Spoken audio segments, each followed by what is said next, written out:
आपको अब घनमूल निकालना बताते हैं। घनमूल के लिए आपसे 1 से 10 तक का पहले घनमूल करना चाहिए। 1 का घन 2 का घन 8, 3 का घन 27, 4 का घन 64, 5 का घन 125, 6 का घन 216, 7 का घन 143, 8 का घन 512, 9 का घन 769, 10 का घन 1000, 20 का घन 8000। हाँ, आपने देखा है 1 का घन 1 था और 10 का घन 1000 है, मतलब 1 के आगे 3 जीरो लग गए।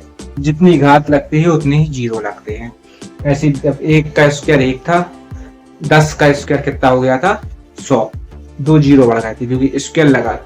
तो जितनी घात लगती है उतने जीरो बढ़ते जाते। हम यहाँ पर 3 जीरो तक सॉल्व करेंगे, तो 3 अंकों तक का सॉल्व करेंगे इस पे। ऐसा सबसे पहले हम इकाई अंक देखेंगे 9। 9 किसके इसमें एक ही संख्या के पीछे एक ही अंक आएगा, डबल नहीं है, वर्ग की तरह।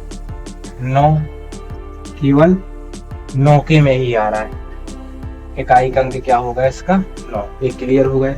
अभी हमको 2 शून्य और बंद करना है। 2 शून्य बंद करने के लिए 37 भी बंद कर देंगे हम।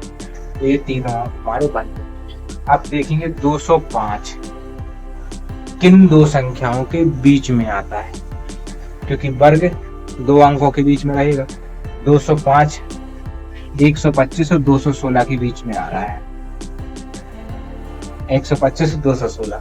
125 किसका वर्ग है 5 का, 216 किसका है 6 का।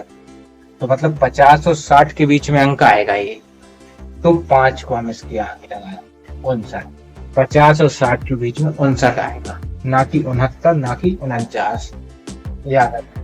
इसलिए देखते यहां से हैं कि ये 205 किसके बीच में आ रहा है, लेकिन आंसर जब लिखेंगे तो वर्ग जिसका क्यू किया गया है उसको लिखेंगे। क्लियर। इकाई अंक 3 किसमें आ रहा है 7, ये 7 लग गया। अब 76 ये खत्म, ये क्लियर। 3 अंक खत्म।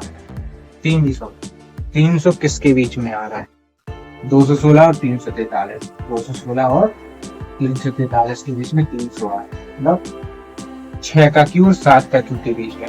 तो जो लाइन होगी 60 और 70 के बीच में होगी, तो 6 ही आगे लगाएंगे। ये 67 हो जाएगा। इसको और देखते हैं। 7 किसके अंदर में आता है 3 के। ये 2 अंक बंद। अब 12 देखेंगे। 12 किसके बीच में आ रहा है 8 और 27 के बीच में। 12 8 और 27 के बीच में, मतलब 2 का क्यू 3 का क्यू। जो भी आंसर होगा 20 और 30 के बीच में होगा, तो इसका आंसर 23 होगा।